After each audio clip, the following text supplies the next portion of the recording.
With my tie. Hello, I'm Frank Soto. Héctor El Barbarie. And we want to welcome you to this Kinetic Dragon tutorials. Kenpo for the street. And Kinetica for your life. Today, we are in our opinionated Wednesday. And we want to share with you what we've been talking about in the past 2 Wednesdays. The evolution of Kenpo. Okay, but this time it's not just American Kenpo. This time is our flavor of Kenpo, the Kinetica flavor. Okay, and I'm going to tell you why is it that I'm evolving all this and what am I looking for with this. Okay, but first I need to tell you about the language of Kenpo, the language of motion. Okay, what is a language for? What is a language designed for?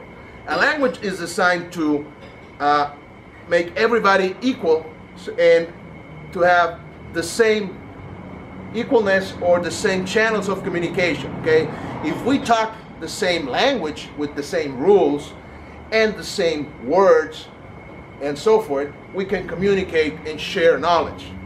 Okay, that was why the founder of Kenpo, American Kenpo, did this. But not just American Kenpo. You can see this in any style or system of martial arts prior to the era of information and wisdom that we live right now.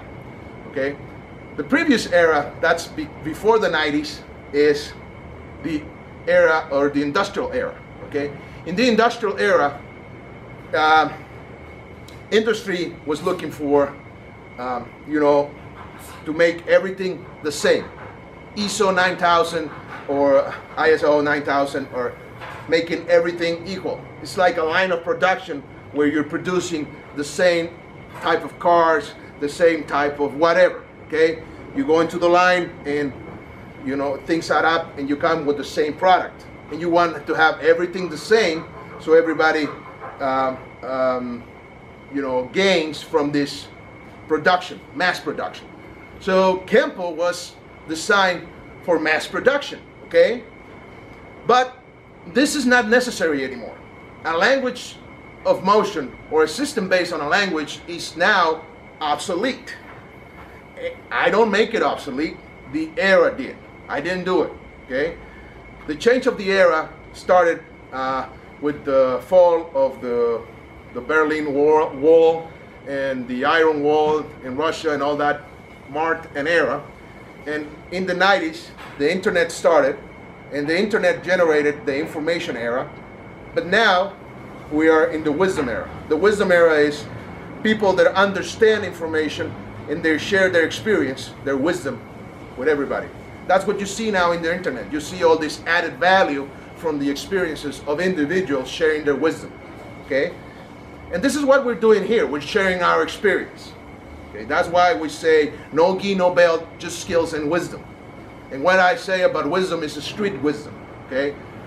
Good. So instead of looking for a language of motion that will tell you that this and this and this, and you have words and you have paragraphs of motion and whatever, and this is the opposite of that, and you complicate things, you cannot do that anymore with the new generations because they don't think that way. Some of us still do, but the new generations don't think that way. The new generations are like a cell phone. Okay, they are a supercomputer in a small amount of space, and they have apps. Okay, and let's say an app is Kenpo, another app is Muay Thai, another app is Brazilian Jiu-Jitsu, another app is Cali, another app, and they start adding to their small computer, and from here they control everything. They can talk to anybody, they take a selfie, they share their experience with the world in a second. Okay, and they have access to whatever information they want.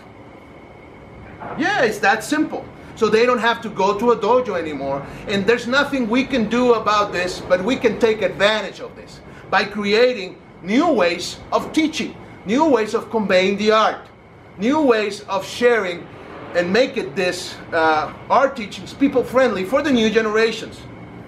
It's easier for us to change than to change everybody else.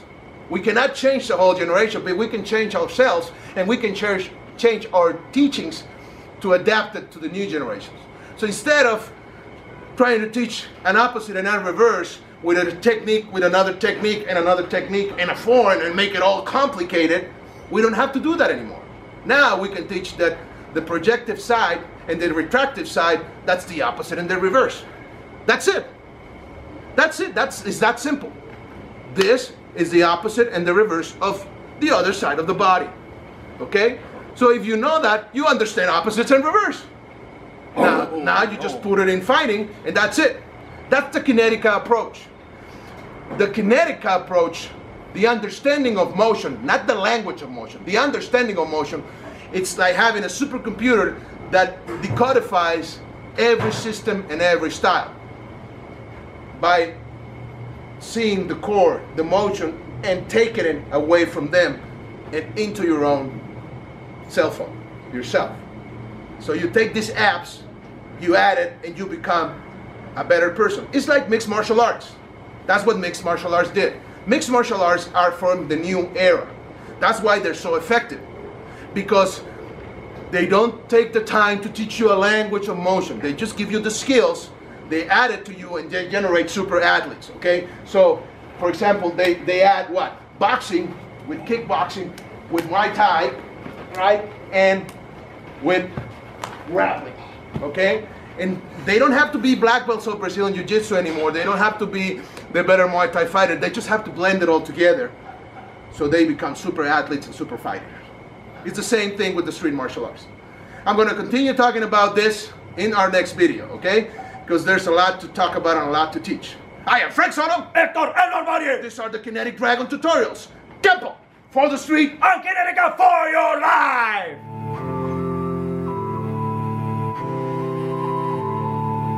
Remember to subscribe. Subscribe to this channel, okay? Click on the button below. Give us your thumbs up if you like it. And subscribe here to YouTube. Send us your message through Facebook. And please, share. We are here to serve you.